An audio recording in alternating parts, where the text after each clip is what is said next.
Hello guys, welcome back to our another video. आज देखेंगे class 10 का chapter number 9 introduction to some applications of trigonometry. Applications देखेंगे trigonometry का, जो कि हमारे डेली लाइफ में यूज़ होते हैं। ट्रिग्नोमेट्री के एप्लीकेशंस जैसे कि उसमें दो पॉइंट्स आएंगे हमारे, एक एंगल ऑफ एलिवेशन आएगा और एक एंगल ऑफ डिप्रेशन आएगा। इन दोनों पॉइंट्स को समझना और इन दोनों एंगल्स को समझना काफ़ी इंपॉर्टेंट है इस चैप्टर के लिए। इस चैप्टर में अगर जो हम एंगल ऑफ एलिवेशन समझ लेते हैं और एंगल ऑफ डिप्रेशन समझ लेते हैं तो ये चैप्टर काफ़ी इजी हो जाता है हमारे लिए। हम जानेंगे पहले कि एंगल ऑफ एलिवेशन क्या होता है, तो डेफिनेशन पढ़ लेते हैं सबसे पहले। The angle of elevation is the angle between the horizontal line and the line of sight when an observer looks upward at an object above eye level. ये हमारा इंग्लिश में डेफिनेशन हो गया। इसको हम आसान भाषा में हिंदी में समझते हैं कि मान लेते हैं यहाँ पे हमारा एक सन है, ठीक है। ये हमारा सन है, ये हमारा सन है और ये हमारा ऑब्जर्वर की आइज है। ये हमारे ऑब्जर्वर की आइज है, ठीक है।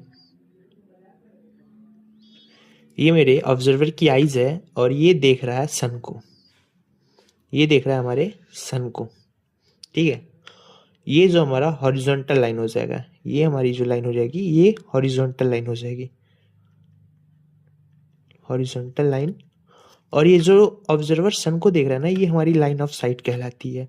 ये कहलाती है हमारी लाइन ऑफ साइट।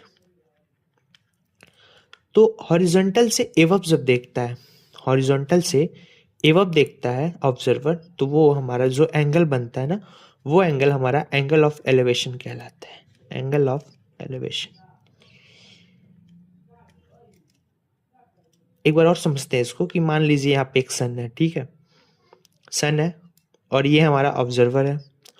ऑब्जर्वर से एक हॉरिजॉन्टल लाइन जो बनती है वो तो हॉरिजॉन्टल लाइन होगी। ऑब्जर्वर सन को देख रहा है, तो जिस एंगल पे देख रहा है सन को और हॉरिजॉन्टल लाइन से जो एंगल बनता है वो हमारा एंगल ऑफ एलिवेशन कहलाता है। दूसरा पॉइंट देख लेते हैं, एंगल ऑफ डिप्रेशन क्या होता है। The angle of depression is the angle between the horizontal line and the line of sight when an observer looks downward at an object below eye level. ये English की definition हो गई। ये बोल रहा है ना कि जब हमारा ऑब्जर्वर डाउन, हॉरिजॉन्टल लाइन के डाउन देखेगा ना, तो वो हमारा एंगल ऑफ डिप्रेशन होगा। ये क्या होता है angle of elevation. Angle of elevation जो होता है हॉरिजॉन्टल लाइन के अपवर्ड में देख रहा है, ये है ना, observer looks upward at an object above eye level, अपने आई लेवल से अपवर्ड, अपवर्ड की तरफ देख रहा है, तो ये हमारा जो एंगल बनता है वो एंगल ऑफ एलिवेशन होता है।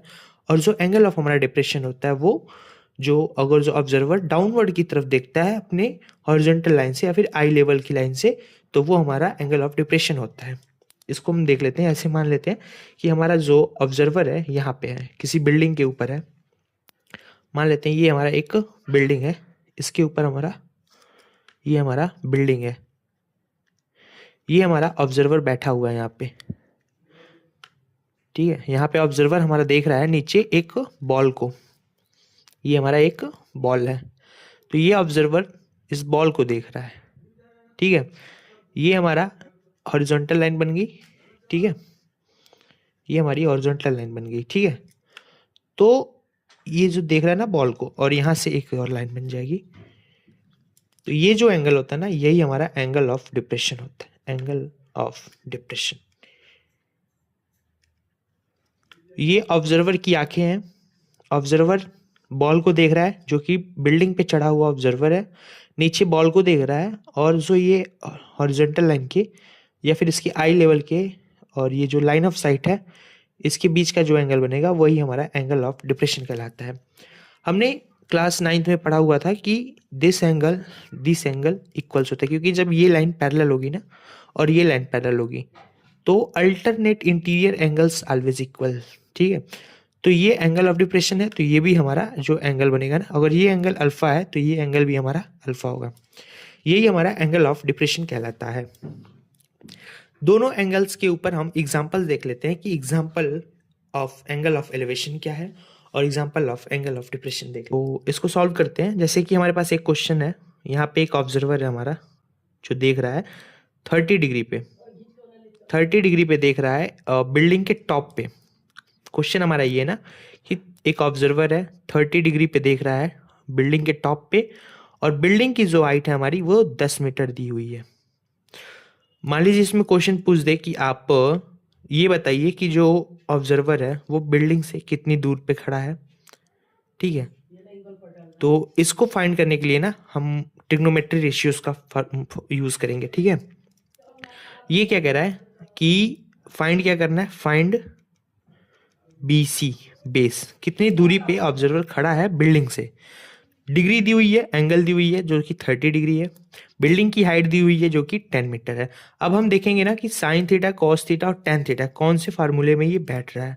तो साइन थीटा होता है जो हमारा होता है वो P/H होता है, कॉस थीटा जो होता है वो हमारा B/H होता है, और जो टेन थीटा होता है वो हमारा होता है P/B। P/B tan theta. तो परपेंडिकुलर अपॉन बेस मतलब 10 30 डिग्री में आ जाएगा हमारा ये दोनों। इससे हम BC को फाइंड कर सकते हैं। तो 10 30 degree is equals to perpendicular हमारे पास दिया हुआ है AB अपॉन बेस दिया हुआ है BC। 10 30 की वैल्यू जो होती है वो होती है हमारे पास 1/√3। ये तो आपको लर्न करना पड़ेगा। AB जो दिया हुआ है हमारे पास 10 मीटर दिया हुआ है, BC फाइंड करना है। इसको क्रॉस मल्टीप्लाई कर देंगे तो हमारे पास आ जाएगा BC is equals to 10√3 metre. तो इससे हमारा ये क्या हो गया, बेस मतलब कितनी दूरी पे ये खड़ा था ऑब्जर्वर, हमने इसको फाइंड कर लिया है। मान लीजिए क्वेश्चन में ये भी कह सकता है कि आप ये बताइए कि इसकी ये कितने हाइपोटेनस है, कितना इसका हाइपोटेनस कितना है, ये फाइंड करने के लिए आप बोल सकता है। तो भी अब क्या है, इस फार्मूले को यूज करके आप इसको फाइंड कर सकते हैं इजीली। मान लीजिए ये दे देता कि आपकी इतने डिस्टेंस पे खड़ा है, तो आप इसको इजीली फाइंड कर सकते थे। कुछ नहीं करना है, सिर्फ ट्रिग्नोमेट्री रेशियोज को लर्न करना है और साइन के हर एक वैल्यूज को लर्न करना है, कॉस के हर एक वैल्यूज को लर्न करना है। नहीं अगर जो पता है कैसे निकालते हैं तो हमने पिछले वीडियो में आपको समझाया हुआ है कि साइन के वैल्यूज को कैसे लर्न करें, कॉस के वैल्यूज को लर्न करने का तरीका बताया हुआ है आपको। इसमें देखेंगे ना example of angle of depression. Example of angle of depression क्या होता है, मान लीजिए एक ऑब्जर्वर है हमारा, वो बिल्डिंग के ऊपर खड़ा है और वो 45 डिग्री एंगल से नीचे की तरफ देख रहा है। नीचे मान लेते हैं कि हमारे पास बॉल है, वो नीचे बॉल को 45 डिग्री एंगल से देख रहा है। तो हमारा अल्टरनेट इंटीरियर एंगल से ये 45 डिग्री, ये भी हमारा 45 डिग्री हो जाएगा। ये हमारा बेस हो जाएगा, ये हमारी हाइट हो जाएगी और ये हमारी परपेंडिकुलर हो जाएगी और ये हमारा हाइपोटेनस हो जाएगा। इसमें क्या करते हैं कि मान लीजिए इसमें भी हमारे पास ये बिल्डिंग की हाइट दी हुई है 10 मीटर और हमें फाइंड करना हो कि वो बॉल बिल्डिंग से कितनी दूरी पे खड़ी है या फिर बॉल कितने दूर से बिल्डिंग पे पड़ी हुई है। तो इसमें हमको फाइंड करने के लिए इसमें भी हम 10 के फार्मूलेज में आ जाएगा क्योंकि P और B है। तो 10 के फार्मूले में tan theta is equals to P जो कि हमारा है AB और C, तो AB upon BC। tan theta जो दिया हुआ है हमारे पास tan 45 डिग्री दिया हुआ है, AB की वैल्यू हमारे पास 10 दी हुई है और BC फाइंड करना है। तो tan 45 डिग्री की जो वैल्यू होती है ना वो हमारे पास 1 होती है। tan 45 डिग्री की वैल्यू 1 होती है, तो 10 अपॉन BC और BC इज इक्वल्स टू हमारे पास आ जाएगा यहाँ पे 1 मीटर और 1 करंट 10 मीटर। ये रहा हमारा introduction session applications of trigonometry का। और भी इंट्रोडक्शन सेशंस हमारे चैनल पे पड़े हुए हैं सारे क्लास 10th के। ऐसी और वीडियोस को पाने के लिए हमारे चैनल पे सब्सक्राइब करें। Thank you so much.